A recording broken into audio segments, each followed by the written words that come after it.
Hi, hello. Nice to meet you again online. We're going to get started on our second theme, which is decision making, an essential part of the manager's job. I want to remind you what you need to prepare before coming into class. Please start by evaluating your teamwork during task 1. Do that in your notebook, and the tips on how to evaluate your teamwork you will find on the Moodle website under the first large unit. Then listen to this lecture, which will be an introduction to reading chapter 9 of the book. As you read the book, please make sure you make notes so that I can see that you've actually analyzed all the contents of the chapter. Later on, look at the presentation provided by me from TED. Barry Schwartz is a renowned, established professor who does a lot of research on decision making, and I would like to see your reflections, what you think about his presentation. I will read them during class from your notebooks. Then read the Rana Plaza case. It's a decision-making case that we will solve together in class. And I suggest that you research the topic, see what happened at the time, and see what was the reaction and official press releases of the companies involved in manufacturing their goods at Rana Plaza. That will definitely help you do the case effectively. This time I decided to give you some suggestions for making notes. As you probably know by now, I'm a fan of mind mapping, so if you can include some mind maps of behavioral aspects of decision making from the textbook, that will be great, or any other things that draw your attention in the chapter. Please make notes in your notebook. You can also think of a situation when you're faced with a difficult decision, give it some thought. Did you encounter any of the limitations mentioned in the book? Is there any way you followed the rational model? Think about it and let me know. Please pay attention to reading the part about advantages and disadvantages of group decision making. I think this is very important, and we will talk about it in class as we do the Rana Plaza case. Finally, it's really crucial that you understand the determinants of decision making. When is it better to make decisions in teams, and when should managers make decisions on their own? Think about it as you read the chapter. And finally, when you assess your group effectiveness, think of 2 things that went well. Give your team 2 stars for something that you're proud of, and then a wish. What could be improved? What is still that needs enhancement and better cooperation from you guys?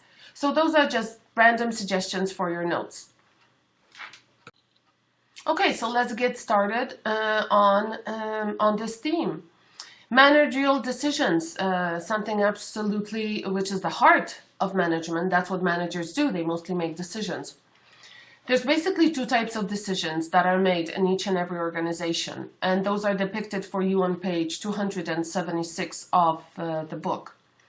Program decisions are the easy part. Those are decisions that need to be made on an everyday basis. They are repetitive, and usually they concern routine problems. For these types of decisions, most organizations have their procedures to follow, rules that the company has established over time, and policies that they follow to make this decision-making process easy and quick. They dominate the lower half of the pyramid. Those routine decisions are made mostly by lower-level management and concern everyday tasks and jobs that happen in every organization. The hard part starts when you are faced as a manager with non-program decisions. They are more complex. They concern new problems that arise in organizations. They need to be based on research and solid-based data and information. They involve creative problem solving, consulting, and they take time. They're definitely much more time consuming, and they dominate the upper half of the pyramid. They're made usually by the upper management. It's important to understand who is to make the decision in an organization. Page 291 talks very well about individual and group decision making and the advantages of this solution. Basically, there's 3 possible solutions to decision making.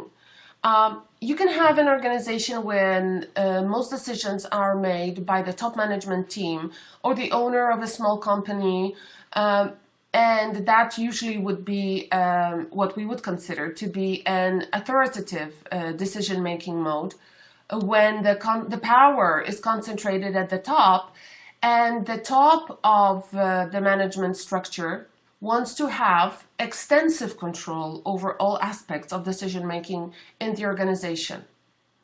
Of course, that power can be delegated lower down, and the top of the pyramid does not need to be bothered with lower relevant decision making. So autonomy in decision making is important because it makes things quicker. You don't need the approval of your superiors and their superiors in minor problem solving. But when it goes too far and individual decision making dominates the organization, we can be faced with anarchy, lack of coordination, and a huge mess. In some organizations, there are very influential groups which have a very strong influence on the decision being made in the company. Those can be labor unions, those can be teams of managers, subgroups of the company of various sorts, and that's what we call a mob rule. So group decision making, in the case that a certain significant group dominates and influences the decision-making process, can be very harmful to the organization because it only considers the interests of that specific group. So a balance is very important. Of course, that balance depends on the type of the organization, its goals, its nature, whether it's an advertising agency or a bank or the government. You can imagine that the decision-making schemes in those type of organizations can and should be very, very different. Management science, over the years, actually came up with a perfect recipe for decision-making, okay? And that is table 1.1 on page 282. Please open to that page so you can follow it with me, okay? Phase number 1 is defining the decision situation. Understanding what's going on, making sure that you address not only the effects of the situation, but the causes of that situation. It does require research. It also includes defining the criteria for the decision making and delineating the boundaries within which we can make that decision. The financial resources we have, the various obstacles that we need to go through when making the decision, the time frame that we need to follow. Some decisions need to be made very quickly, so defining the situation actually should take a long time to ensure that we are as effective as possible. Step number 2 is identifying the alternatives. Once we have identified the problem, we can start to think about what we can do about it. And delivering those different alternative solutions is based on the criteria that we have established at the starting point. So we're not going to be looking at random, crazy solutions, but only the realistic solutions, those solutions that really fit the criteria. What are we looking for in this situation? What is it that we need to achieve?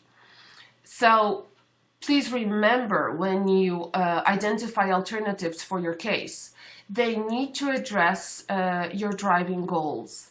Okay? After you've identified potential effective solutions, you can start to evaluate them, and that requires research as well, of course. You need to think about the effects that this alternative will have, not only on the small situation that you're addressing, but the overall situation of the company, of your project, of your people. So evaluating alternatives requires talking to different people and thinking about the long-term effects that this solution might have. At the end, of course, you select the best alternative that you think will be most effective. You implement the solution and you have to follow it through, control, and it's very important to evaluate it at the end. So if we want to try this model, let's think of a very simple situation of where do we want to spend the next summer vacation. Okay, we define the decision situation. We've got some time that we want to spend somewhere doing something. Okay, and everyone needs to define the situation for themselves. How much time have you got? How much resources have you got? What can you actually do that is realistic? Okay, it can be traveling, it can be working, it can be volunteering somewhere, it can be helping out your family, anything that is realistic in your situation for the upcoming summer. Then you identify the alternatives, right? You can have some solutions going off to work and travel at the same time, or you can volunteer somewhere abroad and visit a new place. You will evaluate those alternatives by applying your criteria. And by criteria, I mean is what you defined in the first step. What is it that you're looking for? What are your primary goals that you want to achieve through making this decision? Is money important? Is that your driving goal? Do you need to make money over the summer? Okay, so that's going to be your criteria for evaluating your summer ideas. If you don't need to worry about money, what is it that you want to do? Do you want to make new friends? Do you want to see new places? Do you want to make yourself useful or helpful in any way to others? So make sure you have your criteria in place, because without them you are unable to evaluate your possible solutions. Once you've evaluated the alternatives, you can look and weigh which alternatives provide you with the most benefits, which one is the most beneficial regarding your criteria, and select that alternative. Once you implement it and you come back from your summer vacation, you can evaluate it and see if you've done the process in an effective way. Has it served your purpose? Did you actually fulfill your goal? Well, I've called the rational model for decision making the perfect recipe.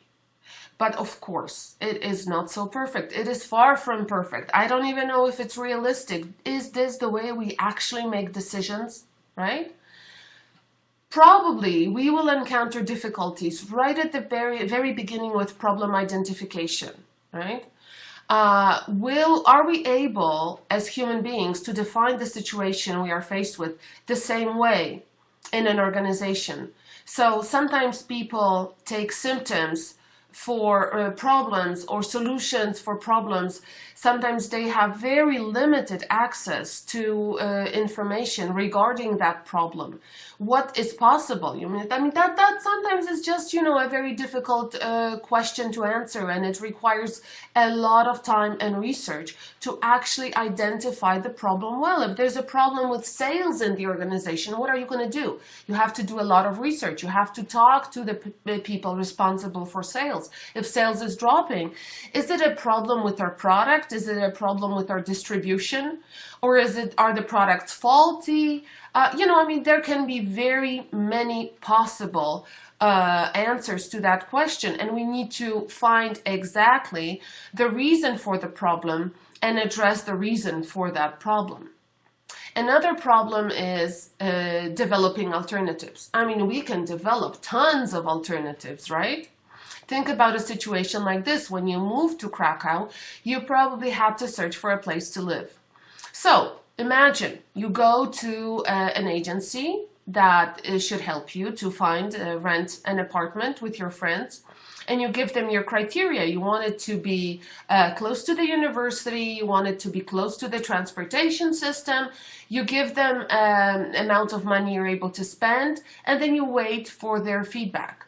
They call you and they say, hey, we've got 76 excellent opportunities for you to look at. Are you really going to look at 76 alternatives? Probably not. So it's really important to be picky and selective. Selecting only the optimal alternatives is very, very difficult. And it really requires to have a lot of experience, knowledge, to be able to analyze the information quickly and effectively in order to select the right alternatives to look at. And we don't want to waste time, right? Again, do we really need a lot of alternatives? In other words, do more alternatives, secure and ensure better decisions. Imagine you walk into an ice cream parlor with 50 flavors of ice cream, and you're not going to eat 50 flavors, you're going to pick maybe 3 scoops. Is it going to be an easy decision? For some people it may be easy, but for most people it's not going to be super easy. And then compare it to a situation when you walk into an ice cream parlor with 5 flavors and you have to pick 3 of them. When is your satisfaction going to be higher? With the 50 flavors ice cream parlor or 5 flavors ice cream parlor? Think about it. Listen to Barry Schwartz talk about decision making. This TED presentation is wonderful and you're going to love it. Look at it. Please think about it and let me know your reflections in your notebook. Okay? And then last, why this rational model is very difficult and basically unrealistic is that you're supposed to evaluate these alternatives with objective criteria. We are never completely objective. We as humans are always subjective. And it's very important to realize that each and every human being faced with a similar decision will probably arrive at a completely different solution. Why? Why is every human being probably going to end up with a different solution to the same problem? Simply because we're humans and we have those behavioral aspects of decision making, which are usually the key aspects for decision making. We all have our individual biases. But not only that, we are just faced with limited information, so it's very difficult to make an optimal decision based on limited information. We cannot foresee all the consequences of our decisions, right? Usually in management situations, time is very costly and decisions need to be made on a timely basis. So limited time is another aspect which does not really allow the full rationality and objectivity of decision making. And finally, our rationality is simply limited by who we are, by the people we are, by our value judgments, our habits, the stereotypes we hold, the beliefs we hold. And it's very important for me that you look at page 286 to read about these behavioral aspects of decision making, okay? External pressures are very important. And then some people are just going to go with their intuition. That's not rational at all, right? But it happens. So the rational model is limited in very, very many ways, and it is far from perfect. Life decisions as well as managerial decisions can take place in different conditions. Okay? When we evaluate the alternatives, we actually evaluate the effects of this alternative on our situation. And how much do we know about the future? How much can we actually foresee and anticipate regarding the implemented solution? Well, there are these 3 scenarios. It sometimes happens, but it's very unlikely to happen often in life, that you are facing the certainty conditions, a scenario when you actually hold reasonable knowledge about the alternatives, its conditions, and the consequences that it might bear.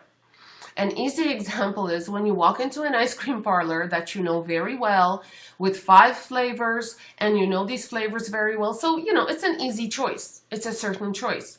The same in a business environment when you have to pick from distributors that you've been working for a long time, and you know them very well, and it's not a difficult decision. You can actually foresee the outcomes of your decision to a very large extent. Things become tricky when you only have some knowledge, very limited knowledge about the probability of the outcomes of each alternative. And that happens most often in business situations. Okay, let's say you're a book publisher and somebody comes to you with a book that he or she wants to publish under your name. Well, you've got some experience, you know what sells, you know the market, you know the industry and customer preferences. To a very large extent, you can actually evaluate the probability of the of the popularity of that book and whether this is a, you know, financially sound decision. But it's risky. It always will be risky. The same if you're looking for a new supplier. Okay, you can gather information to some extent, but you're not going to have the full information and knowledge about your future distributors. There is always risk involved, right? The same if you're hiring a new person. Recruitment procedures are in place, so you know seems to be an easy path to follow, the recruitment procedure. You can get a lot of information about your potential candidates, but you will never be certain, and you can never be sure about the outcomes of this decision. So there's a risk involved, right? But risk is something, a situation where we can actually assess the level of risk. That's when we can call it risk. Uncertainty happens when we have no knowledge about the alternatives and their outcomes. Now imagine you are a company operating in Syria. Anything can happen. There's a war going on and we cannot assess the risk. This is beyond risk. Anything can happen. And there's no way we can investigate and research the probability of what's going to happen because it is so unpredictable. Right? So uncertainty happens in situations, that doesn't happen very often, but it does happen sometimes in business, when you actually cannot assess the risk. Okay? This is it for today. So now please look into your notebook, read chapter number 9, paying special attention to what I've been talking about in the lecture, especially the team and individual decision making, because I will be definitely talking to you about that in class. Okay, so I'm going to see you in class. Thank you very much.